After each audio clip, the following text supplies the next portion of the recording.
नाशिक महानगरपालिकेच्या निवडणुकीतील मतदानाला अवघ्या काही दिवसांचा वेळ शिल्लक असताना सर्वच पक्षांकडून जोरदार शक्ती प्रदर्शन केलं जात आहे।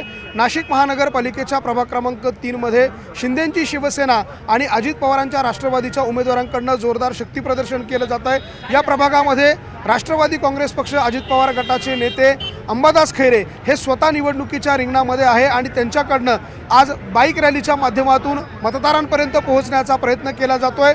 मतदारांना साथ घालत असताना भव्य शक्ती प्रदर्शन आज नाशिकच्या प्रभाग क्रमांक 3 मध्ये केलं जात आहे। माझ्यासोबत अंबादास खैरे स्वतः आहे। आपण राष्ट्रवादी काँग्रेस पक्षाचे प्रदेश पदाधिकारी आहात आणि आज तुम्ही निवडणुकीच्या मैदानात देखील आहात। कसा प्रतिसाद मिळतोय? आज रॅली काढली जाते, नेमकं जनतेपर्यंत जात असताना कसा प्रतिसाद मिळतोय? अतिशय चांगला असा प्रतिसाद संपूर्ण आमच्या युतीच्या 4 जणांना मिळालेला आहे।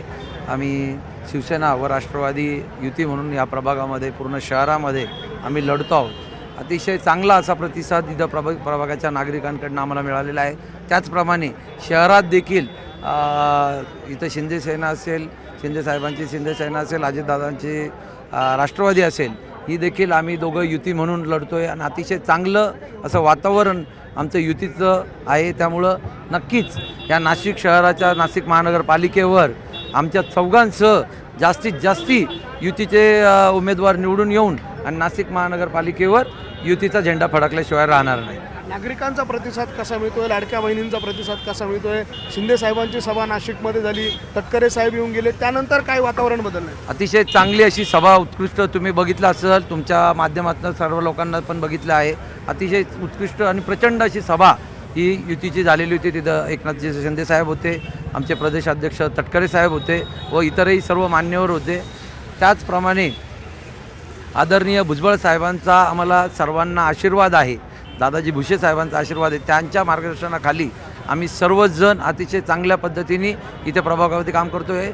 लाडक्या बहिणीचं जर बोलणं झालं म्हटले तर तुम्ही अतिशय इथं पूर्ण रॅलीमध्ये बघू शकता, म्हणजे मुलांबरोबर ज्येष्ठांबरोबर त्याच बरोबरीने आमच्या लाडक्या बहिणीसुद्धा आमच्या पाठीमागे, आम्ही जिथे जिथे जात असतो तिथे चांगला प्रतिसाद या आमच्या लाडक्या बहिणींकडनं एकनाथजी शिंदे साहेबांच्या योजनेमुळं, अजितदादांच्या योजनेमुळं अतिशय चांगला प्रतिसाद ह्या लाडक्या बहिणींकडनं देखील आमच्या संपूर्ण पॅनलला व आमच्या युतीला मिळत आहे। युतीला प्रतिसाद मिळतोय, आपल्यासोबत आणखी काही उमेदवार आहे, कसा प्रतिसाद मिळतोय?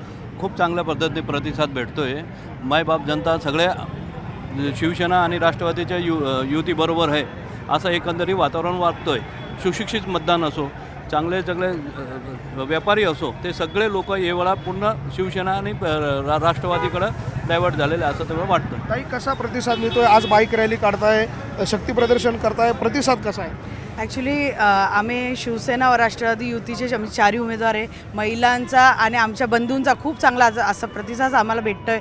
आपण बघतातच आहे की एकनाथजी शिंदे साहेबांनी जी योजना सुरू केली, अजितदादाने जी योजना सुरू केली, लाडकी बहिणी योजना, त्या माध्यमातून महिलांचा आम्हाला चौघांना खूप चांगला प्रतिसाद मिळतो। आज भव्य दिव्य अशी रॅली आमची पूर्ण प्रभाग 3 मध्ये रॅली फिरणार आहे। मी एवढं सांगते की येणाऱ्या 15 तारखेला आमच्या चौघांना भरभरून मताने विजयी करा। काय प्रतिसाद मिळतोय, कसा प्रतिसाद मिळतोय? नमस्कार, मी श्रीमती सुनीताताई सचिन शिंदे, युतीचे आम्ही 4 उमेदवार। आम्हाला प्रत्येक घरामध्ये चांगला असा प्रतिसाद मिळत आहे। त्याचबरोबर एकनाथजी शिंदे साहेब यांच्याकडे नगर विकास खाता आहे आणि त्याचबरोबर अजितदादा पवार यांच्याकडे अर्थ खाता आहे। या अनुषंगाने प्रभागात जास्तीत जास्त कामं ओढून आणण्याचा आणि प्रभागातील विकास करण्याचं आव्हान आम्ही दिलेलं आहे, लोकांना एक वचन दिलं आहे आणि त्याचबरोबर लोकांचा चांगला प्रतिसाद आम्हाला लाभलेला आहे आणि लोक ही मायबाप जनता प्रभाग 3 मधील आमच्या चौघांवर, युतीच्या 4 उमेदवारांवर विश्वास टाकतील आणि भरभरून मतांचा आशीर्वाद आमच्या पदरात टाकतील, एवढी आम्हाला अपेक्षा आहे। आपण बघतोय हे 4ही उमेदवार आहे नाशिक महानगरपालिकेचा प्रभाग क्रमांक 3 मध्ये। खरं तर हा प्रभाग क्रमांक 3 मध्ये अंबादास खैरे हे छगन भुजबळांचे निकटवर्तीय म्हणून ओळखले जातात। त्यामुळे या प्रभागामध्ये मंत्री छगन भुजबळांची प्रतिष्ठा पणाला लागलेली आहे। तर तिकडे दिगंबर मोगरे यांच्या पत्नी देखील या निवडणुकीच्या मैदानात आहे, त्यामुळे दादा भुसेंचे ते निकटवर्ती आहे। त्यामुळे 2 मंत्र्यांची प्रतिष्ठा पणाला लागलेल्या या प्रभागामधला निकाल नेमका काय असणार हे येणाऱ्या काळातच स्पष्ट होईल। लक्ष्मण घाटोळ, न्यूज 18 लोकमत, नाशिक।